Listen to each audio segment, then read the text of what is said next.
नमस्ते। हमेशा खुश रहो बिटिया।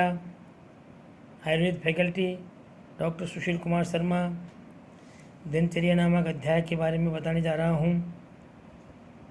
इसमें सद्व्रत का पालन के बारे में विवरण किया जा रहा है कि सद्व्रत का पालन कैसे करना चाहिए। नी च रोम नख समस्तु निर्मला की मलायन है, स्नानशील है, सुरभि सुवेशो अनुवलनो उज्ज्वल है।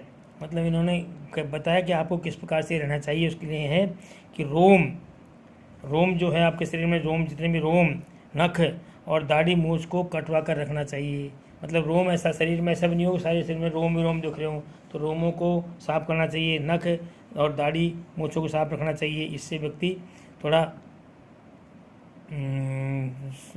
ऐसा दिखता है कि वो काम करने में उसकी चेष्टा रहती है, वो बिल्कुल तरोताज़ा दिखता है। पैर और नाक कान आदि मल के स्थानों को स्वच्छ रखना चाहिए। मतलब जितने भी मलायन है शरीर में नाक का, आँख का, कान का, इन मलायनों यानी मल के आयनीय स्थान, मल के स्थानों को साफ रखना चाहिए। नित्य प्रति स्नान करना चाहिए, स्नानशील होना चाहिए। सुगंध इत्र आदि का धारण करना चाहिए, सुगंध इत्र वगैरह करना चाहिए। सुंदर उज्ज्वल और अनुद्धृत वेश वाला होना चाहिए। मतलब सुंदर और अच्छे प्रेस वाले कपड़े पहनने चाहिए, उद्धृत वेश वाला होना चाहिए। इस प्रकार से उसको होना चाहिए। इसका वर्णन किया गया है। आगे है धारियेत सततम रत्न सिद्ध मंत्र महौषधि। मतलब हमेशा सततम यानी हमेशा क्या क्या धारण करना चाहिए आपको? रत्नों को धारण करना चाहिए, सिद्ध मंत्रों को धारण करना चाहिए, और महान औषधि जैसे महान औषधि, कई तरह की औषधियों को महान औषधि कहा गया है, उन महान औषधियों को भी धारण करना चाहिए। ऐसी औषधियों को धारण करना चाहिए जैसे अपराजिता है, सहदेवी है, ये महाऔषधि हैं, इनको धारण करना चाहिए। ऐसा करने से विष की बाधा नहीं होती, ग्रह बाधा नहीं होती, कई तरह के मंत्रों से ग्रह बाधा नहीं होती, विष की बाधा नहीं होती, मणियों से बाधा नहीं होती। इनको धारण करके जाना चाहिए। आगे है 7 पत्र पदत्राणों विचेरेद मार्गदक। सिद्धांत बताया गया है कि 7 पत्र का मतलब है छाता, और पदत्राण यानी जूता। हमेशा कहीं जाओ तो छत्ता लेकर चलना चाहिए। छत्ता लेकर चलोगे तो सर्दी से बरसात करेगा, सर्दी से बचाएगा, गर्मी से बचाएगा, बरसात से बचाएगा। तो तीनों मौसम में वो आपकी रक्षा करेगा। तो छाता लेकर चलना चाहिए। जूता धारण करके चलना चाहिए। जूते पहनने से आपके पैरों की रक्षा करेगा, धारण करना चाहिए। और विचेरियेद द्रग मात्रदक, 4 हाथ दूर देख करके, मतलब आप चलो पैदल तो 4 हाथ आगे देख के चलो कि आपके पास कोई रास्ता साफ है या नहीं है, रास्ते में कुछ गिरा हुआ तो नहीं है, रास्ते में कोई अड़चन तो नहीं है। तो 4 हाथ आगे देख के चलो, मतलब बहुत आगे की देख के चलना चाहिए, ये विचार रखना चाहिए। आगे लिखा है निशी चात्य के कार्य दंडी मौली सहायवान। निशी यानी रात्रि को चात्यधिक कार्य, रात को अगर बहुत अत्यधिक कार्य हो, अत्यधिक काम रात को पड़ गया हो, तो दंडी मौली सहायवान, तो हाथ में डंडा लेकर के, मौली यानी सिर पर पगड़ी बांध करके, और सहायवान यानी किसी सहायक को साथ लेके चलना चाहिए। रात्रि को अगर कोई पहली बात तो रात को कोई बाहर जाना ही चाहिए। रात्रि को बाहर जाना भी पड़ जाए तो आपको दंडी यानी डंडा लेना चाहिए हाथ में, मौली यानी सिर पर पगड़ी बांधनी चाहिए, और सहायवान यानी किसी एक सहायक को साथ लेके जाना चाहिए। ये सिद्धांत बताया गया है। क्योंकि अगर लाठी आपके हाथ में होगी तो कुत्तों से, बिल्ली से सबसे रक्षा करेगी, और मौली यानी माथे पर आपके सिर पर पगड़ी है तो वो कोई चोट मारेगा तो उस पर रक्षा करेगी। सहायवान को साथ में ले जाओगे आप तो वो आपको हमेशा कोई दिक्कत होगी सहायता करेगा। तो इस तरह चलना चाहिए। आगे है चैत्य पूज्य अध्व शस्त्र अशस्त्र छाया भस्म तुषा असुचीन ना काम्य सर्क रालोष्ट बलिनी भुवनस्व नैचय। मतलब इन स्थानों का उनको सम्मान करना चाहिए। कौन सा? चैत्य यानी ग्राम में क्या है, एक पूज्य वृक्ष होता है, उसे चैत्य बोलते हैं। हर एक ग्राम में एक ऐसा वृक्ष होता है इसकी पूजन करते हैं, उसको चैत्य बोलेंगे। तो चैत्य यानी ग्राम में पूजा का वृक्ष हो उसका। पूज्य यानी पूज्य स्थान है, यानी गुरु पिता माता ये पूज्य हैं इनका। ध्वजा है यानी भगवान की ध्वजा, यानी ध्वजा बोलते हैं भगवान का कोई झंडा, वो ध्वजा कहलाती है। अस्वस्थ यानी चांडाल आदि, इनकी छाया को नहीं लांघना, इनकी छाया को लांघ करके आगे नहीं जाना चाहिए। किस किस की हो? एक तो ग्राम का कोई अच्छा वृक्ष हो, जो पूज्य वृक्ष हो, पूज्य माता पिता इनकी छाया हो, भस्म ध्वजा हो, चांडाल इनकी छाया को आगे नहीं आना चाहिए। भस्म राख का ढेर, तुष धान्य की भूसी, अशुचि यानी मलमूत्र झूठ आदि इनका, सरकरा कंकड़, मिट्टी के ढेले, बलि भूमि जहाँ बलि दी गई हो, स्नान भूमि इनको भी नहीं लांगे, इनको भी लांग करके नहीं जाना चाहिए। मतलब इनको रास्ते में अगर ये है तो इनको बाईपास करना चाहिए, इनको दूर से निकलना चाहिए, इनको उल्लंघन करके नहीं जाना चाहिए, ऐसा सिद्धांत कहता है। इनको नहीं जाना चाहिए। इसमें कई तरह की बाधाएं, भूत बाधा, ग्रह बाधाएं उत्पन्न हो सकती है, इसलिए इनको लांग कर नहीं जाना चाहिए।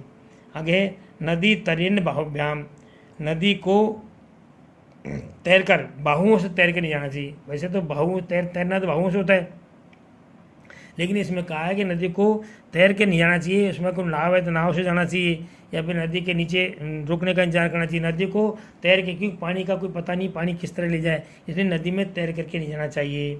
बाहुभ्याम ना अग्नि स्कंद, और अग्नि के स्कंद, अग्नि में आग के सामने नहीं जाना चाहिए, ठीक है, आग के सामने नहीं जाना चाहिए। और न ही दुष्ट घोड़े के सवारी की भांति उसके पास नहीं जाना चाहिए। और डूबने वाली नाव में कभी सवारी नहीं करनी चाहिए। ऐसी नाव हो जो डूब रही हो, उस नाव में भी कभी सवारी आपको नहीं करनी चाहिए। इस तरह का काम आपको करना चाहिए। ना संदिग्ध वृक्षम, और नदी के किनारे ऐसा कोई वृक्ष हो उसकी छाया में भी नहीं बैठना चाहिए। वृक्षम नार ये दो दंडवत, और इस प्रकार से आपको ऐसी कोई डूबने वाली चीज सवारी हो उसमें आपको नहीं जाना चाहिए, ऐसा आपको करना चाहिए। ना संवर्त मुख है कुरियात शुचि हास्य विसंबरणम, बिना मुख को ढांपे, मतलब मुख के हाथ लगाए बिना, कुरियात छींकना, हंसना और जमाई लेना नहीं चाहिए। मतलब मुख में अगर आपको छींक आ रही है, जमाई आ रही है, जमाई यानी उबासी, और हंसी आ रही है, तो आपको मुख पर हाथ लगाना चाहिए, यानी मुख पर हाथ या रुमाल या कोई कपड़ा कोई लगाना चाहिए, अवरोध लगाना चाहिए। इसके बाद इसका ये आचार विचार है, इसका पालन करना चाहिए। नासिकाम ने विकुष्णी यान क्रस्मान विलेखिम भूम, ना अंगश्रेष्ठम द्विगुणम, नासी उत्कट कस्तिरम। ये भी इन्होंने लिखा गया है कि नाक को बार बार कुरेदना नहीं चाहिए, बिना मतलब के ज़मीन को भी नहीं खोदना चाहिए, टेढ़े मेढ़े अविकृत रूप से मोड़कर अंगों की चेष्टा भी नहीं करनी चाहिए। और उत्कट यानी उकड़ू ज़्यादा देर तक उकड़ू भी नहीं बैठना चाहिए। उत्कट यानी पैरों के सहारे, उत्कट ज़्यादा देर तक उत्कट आसन पर नहीं बैठना चाहिए। ये भी सिद्धांत बताया गया है। आगे है देह वाक चेतसाम चेष्टा प्राक समाधि निवर्तते, नो ऊर्ध्व जानुश्चिरम तिष्ठ नेत्रम श्रीवते न ध्रुवम, तथा चत्वर चैत्यांत चतुष्पद सुरालयान, सूना अटवी शून्यग्रह शमशानानि दिवापि न। तो इन्होंने सिद्धांत बताया आगे कि शरीर में थकान उत्पन्न होने से पहले शरीर, वाणी और मन की चेष्टाओं से विरत हो जावें। मतलब शरीर में अगर थकान उत्पन्न हो रही है तो शारीरिक रूप से काम करने की वाली, मन से काम करने वाली, वाणी से काम करने वाली तीनों ही प्रक्रिया और चेष्टाओं को छोड़ देना चाहिए। घुटनों को उठाकर देर तक नहीं बैठना चाहिए। रात्रि में वृक्ष या वृक्ष के नीचे नहीं रहें। इसी प्रकार चत्वर यानी चौपड़, जहाँ गांव के लोग एकत्रित होकर गपशप करते हों, उस स्थान पर, चैत्य के समीप, चौराहे के समीप, मंदिर, सोना यानी वध स्थान, अटवी निर्जन देश, शून्य ग्रह और शमशान, इनका दिन में भी सेवन नहीं करना चाहिए। दिन में भी इन स्थानों पर नहीं रहना चाहिए। और रात्रि में भी इनको सेवन नहीं करें, रात्रि में भी इनका सेवन नहीं करें और दिन में भी इन स्थानों पर नहीं जाना चाहिए। इस प्रकार के ये इन्होंने सिद्धांत बताए गए हैं।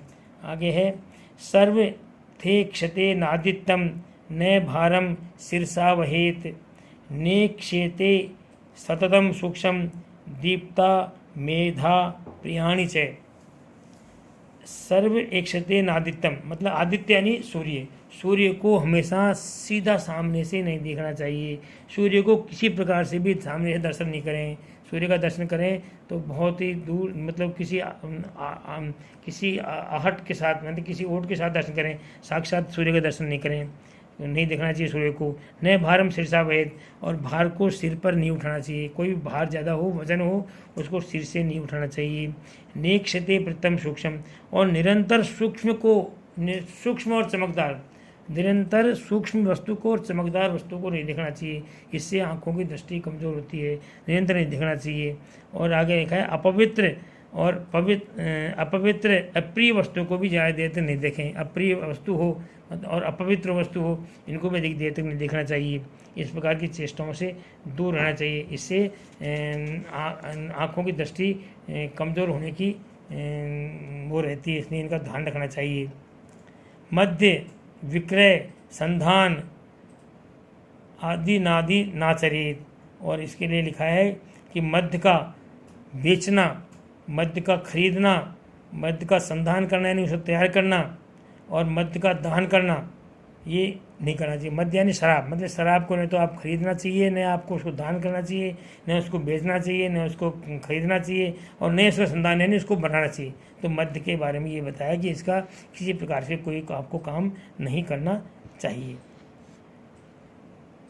This session provide by digital session 2।